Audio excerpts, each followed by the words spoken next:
Hello, my name is Stanley Heller. Welcome to The Struggle. Today we feature a talk by Jeremy Scahill, the Polk Award-winning investigative reporter who's written the definitive book about the U.S. military company Blackwater. He talked in the fall at Wesleyan University and discussed the total collapse of congressional nerve in the face of demands for war. We're also proud to present an interview with Zoya. Zoya is an Afghan women's rights activist. She wrote an autobiography about her struggles and the Afghan women's struggle in the face of tremendous and horrific repression by various dictatorships and women-hating regimes. The U.S. occupation of Afghanistan is often defended as being necessary to defend Afghan women's rights, so it's essential to listen to an actual Afghan woman about what she thinks of her so-called liberators. For security reasons, I was not able to photograph Zoya. It's a sound-only interview. We begin in Middletown, Connecticut. Now, I think it's a bit disingenuous of people to claim that they were somehow duped by Barack Obama. And you'll see people saying, well, this isn't the change I could believe in. The fact is that people who say that clearly never listen to anything except the tin can speeches of Barack Obama. If you actually read his foreign policy platform, if you read the speech that he launched his national political career from in October of 2002 in front of the Federal Building in Chicago, you would realize that Obama is firmly within the tradition of political leaders that want to continue imperialist policies of the United States. Obama was hardly an anti-war candidate, and yet he picked up on the lessons of Howard Dean in the 2004 election and allowed people to believe that he was the anti-war candidate. But if you actually examined his policy platform, if you looked at the people who were his advisors, and now if you look at the people that he has selected to manage U.S. wars abroad, you'll find that Barack Obama fits firmly in history's place with Reagan, Bush, Clinton, and the other Bush.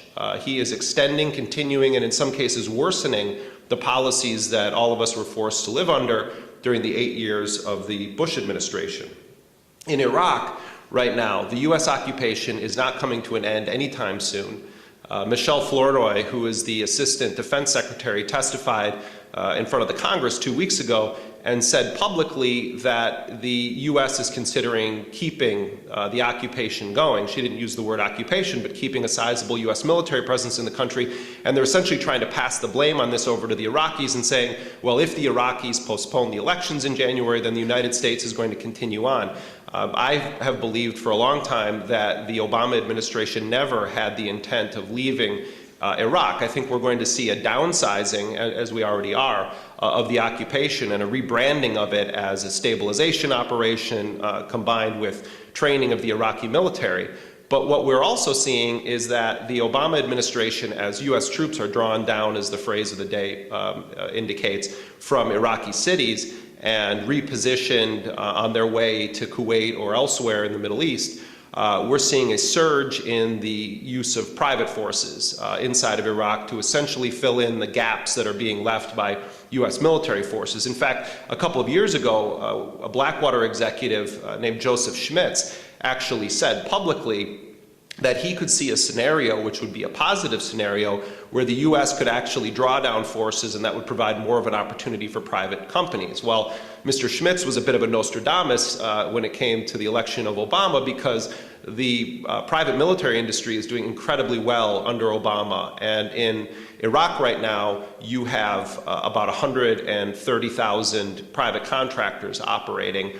The number of U.S. troops is evolving from week to week, but you have roughly the equivalent number of private forces and U.S. military forces in that country.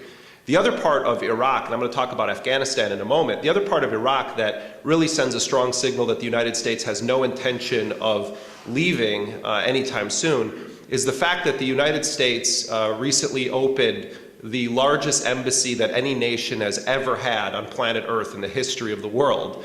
The U.S. Embassy in Baghdad, and that's literally true, the U.S. Embassy in Baghdad is the size of 80 football fields, roughly the size of Vatican City. The Vatican has embassies in nations around the world. We have an embassy the size of the Vatican in Iraq. That embassy can staff up to 1,200 individuals and then has roughly 3,000 paramilitary forces that come from companies such as Blackwater, which recently had its contract extended indefinitely by the Obama administration in Iraq. Triple Canopy, another company with a very serious human rights abusing record. DynCorp, which has a history of sex slavery in Bosnia and other countries. These are all companies that remain on the US government payroll. And in the case of Blackwater in Iraq, it is both unconscionable and unjustifiable for the Obama administration to continue doing business with this company. This is a company that is owned and controlled by one man named Erik Prince, who is an avowed Christian supremacist, whose own employees have said in sworn depositions in a court case against Blackwater that he views himself as a neo-crusader tasked with eliminating Muslims and destroying Islam globally. This is a company whose operatives carried out the single greatest massacre of Iraqi civilians by a private force in Iraq, the Nisour Square massacre, which happened on September 16, 2007, where 17 Iraqi civilians were gunned down in cold blood by the Raven 23 team from Blackwater. 5 of those individuals that participated in the massacre that day have been indicted on manslaughter charges. One Blackwater operative, a guy named Jeremy Ridgway, pled guilty to killing an unarmed Iraqi woman, shooting her in the chest as she stood in the street.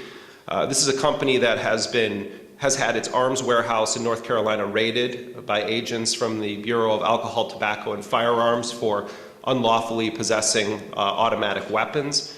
A company that is being investigated by the Internal Revenue Service for inappropriately classifying its employees as contractors to avoid taxes. It's a company that has been investigated and is continuing to be investigated by the US Congress, and is a company that the Justice Department says has operatives on the ground in Iraq who view killing Iraqi civilians as, quote, payback for 9/11.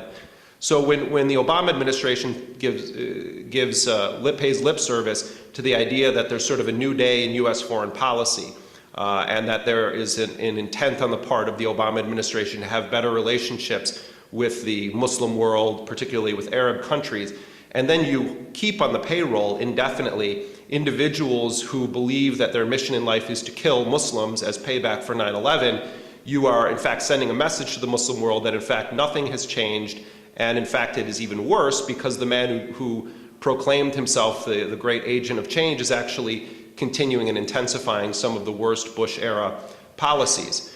In Afghanistan, we are seeing a reality now that has never been seen before in the history of US military operations. For the first time ever, we now have a war in which the majority of the forces deployed by the United States are not under US military command, but are actually individuals working for for-profit corporations. There are 74,000 private contractors in Afghanistan right now, alongside 68,000 US troops, which means that this coalition of 600 plus companies that are operating in the US wars represent the single largest force in Afghanistan, bigger than the United States, bigger than NATO, bigger in some cases than the organized Afghan military. And so you have a situation where $5.5 billion is being spent, and that's just what we know about, on US military operations a month in Afghanistan, and between 25 and 40 cents on every dollar is going directly to for-profit corporations. Now, of those